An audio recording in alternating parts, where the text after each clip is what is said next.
রাত তখন 1:15।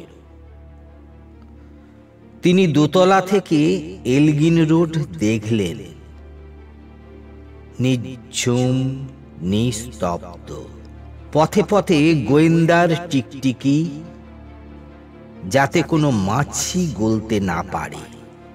সেদিন লন্ডনের হেডকোয়ার্টার্স ও জানত Subhash Chandra Bose, the greatest enemy of the British empire. লালবাজারের কমিশনার স্যার ফেয়ারওয়েদার নির্দেশিকা জারি করেছেন, এলগিন রোড অবরুদ্ধ করা হোক। বাঙালিকে বিশ্বাস করি না।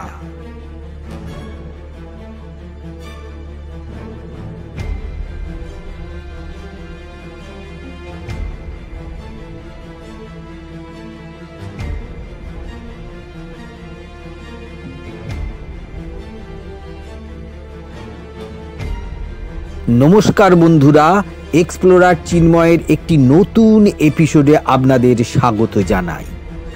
আজ আমি দাঁড়িয়ে আছি ভারতের মুক্তিদাতা নেতাজি সুভাষচন্দ্র বসুর বাড়ির সামনে। আপনারা আমার সাথে থাকুন, আমি এখন বাড়ির ভেতর প্রবেশ করব। আমার চ্যানেলে নতুন হয়ে থাকলে সাবস্ক্রাইব বাটনটা প্রেস করে বেল আইকনটা টিপে দেবেন, যাতে যখন কোনো ভিডিও আপলোড করব তখন প্রথমেই আপনাদের কাছে নোটিফিকেশন চলে যাবে। তোমরা আমাকে রক্ত দাও, আমি তোমাদের স্বাধীনতা দেব। স্বাধীনতা আপনাকে কেউ দেবে না, এটা নিজেদের ছিনিয়ে নিতে হবে। এই সমস্ত আগুন ঝরা বক্তব্যে উত্তাল হয়েছিল ব্রিটিশ ভারতের আকাশ বাতাস, আলোড়িত হয়েছিল সংগ্রামী মানুষের মন, উদ্দীপ্ত হয়েছিল তরুণ মন স্বাধীনতা প্রাপ্তির রঙিন আশায়। আপামোর ভারতবাসী পরাধীনতার গ্লানি মুছে ফেলে নতুন ভারত গড়ার স্বপ্নে বিভোর হয়ে পড়েছিল। আর এই নতুন ভারত গড়ার কারিগর, স্বপ্নদ্রষ্টা তথা কাণ্ডারি হয়ে অবতীর্ণ হয়েছিলেন ভারতের গর্ব, বাংলার বীর সন্তান নেতাজি সুভাষচন্দ্র বসু।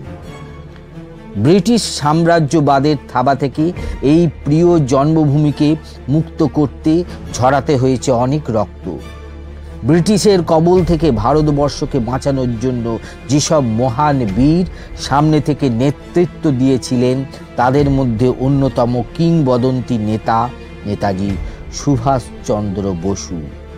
অহিংসা, উদারতা কিংবা ধৈর্য নয়, বরং বল প্রয়োগের মাধ্যমে ব্রিটিশদের দেশ থেকে তাড়াতে হবে, এই মন্ত্রে বিশ্বাস করতেন নেতাজি। তাই তো তিনি উদার কণ্ঠে আহ্বান করলেন, give me blood, I shall give you freedom. তোমরা আমাকে রক্ত দাও, আমি তোমাদের স্বাধীনতা দেব।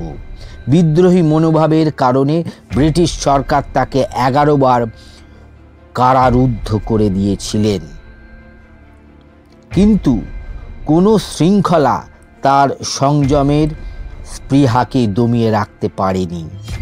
এই বিপ্লবী চেতা বীর সন্তানের জন্ম হয়েছিল 1897 সালের 23শে জানুয়ারি উড়িষ্যার কটক শহরে।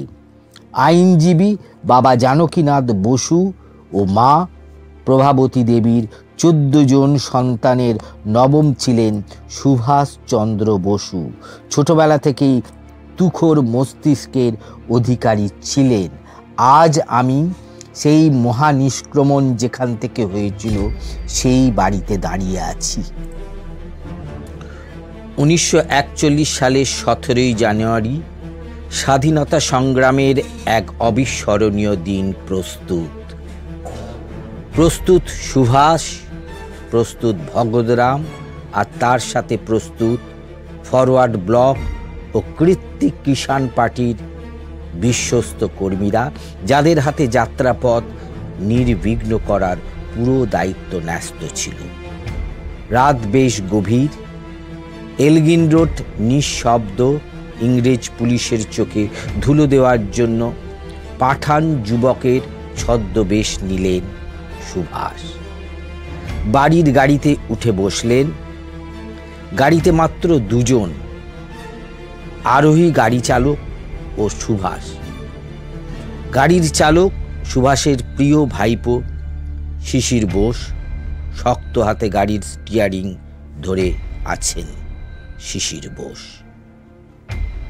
মাথার উপর তার গুরু দায়িত্ব। রাত 1:25 যাত্রা শুরু হলো। জিটি রোড ধরে গাড়ি এগিয়ে চলল চুঁচড়া, ব্যান্ডেল, শক্তিগড়, আসানসোল পার হয়ে অবশেষে গাড়ি পৌঁছল ধানবাদের এক বাংলোর সামনে। এই বাংলোয় থাকেন শিশিরের দাদা অশোক বোস ও তার স্ত্রী। সেদিন রাতেই গাড়ি বদল করে অন্য গাড়ি নেন। সেই গাড়িতে অশোক বোস ও তার স্ত্রী মীরা দেবী যুক্ত হন। অনেক রাত্রে গাড়ি এসে পৌঁছায় গোমো জংশনে। এই গোমো জংশনে আসবে হাওড়া থেকে আসা দিল্লি কালকা মেল। গাড়িটিকে রাখা হয় অন্ধকার জায়গায়। যথা সময়ে কালকা মেল গোমো জংশনে এলে সুভাষ ধীরে ধীরে গাড়ি থেকে নামলেন এবং কালকা মেলের দিকে এগিয়ে গেলেন। আর একবার তার প্রিয়জনদের দিকে ফিরে তাকালেন। কত শীত, গ্রীষ্ম, বর্ষা এই প্রিয়জনদের সাথে কাটিয়েছেন। সব কিছু ছেড়ে তাকে চলে যেতে হচ্ছে। দেশের স্বাধীনতাকে বাস্তবায়িত করার জন্য হয়তো আবার দেখা হবে স্বাধীন দেশের মাটিতে। নেতাজির ভারতবর্ষকে স্বাধীন করার স্বপ্ন পূরণ হলেও দেশ ভাগ করে স্বাধীনতা তিনি চাননি। আর স্বাধীন দেশের মাটিতে পা রাখা সম্ভব হয়েছিল কিনা তা আমাদের সঠিকভাবে জানা নেই। এই সেই গাড়ি, যে গাড়িটি করে তিনি মহানিষ্ক্রমণের পথে বাহির হয়েছিলেন। যদিও গাড়িটির রং চেঞ্জ করা হয়ে থাকতে পারে। 1945 সালের 18ই আগস্ট হঠাৎ একটি খবর ছড়িয়ে পড়ল, বিমান দুর্ঘটনায় নাকি মৃত্যু হয়েছে সুভাষচন্দ্র বসুর। কিন্তু এই মৃত্যু সংবাদ যে ঠিক নয় তা অনেকেই বিশ্বাস করেন না। আর এটা পরে জানা যায় যে ওই দিনে কোনো বিমান দুর্ঘটনাই ঘটেনি। অনেকের ধারণা তিনি আত্মগোপন করে ছিলেন কালের গভীরে হারিয়ে যাওয়া এই নেতা।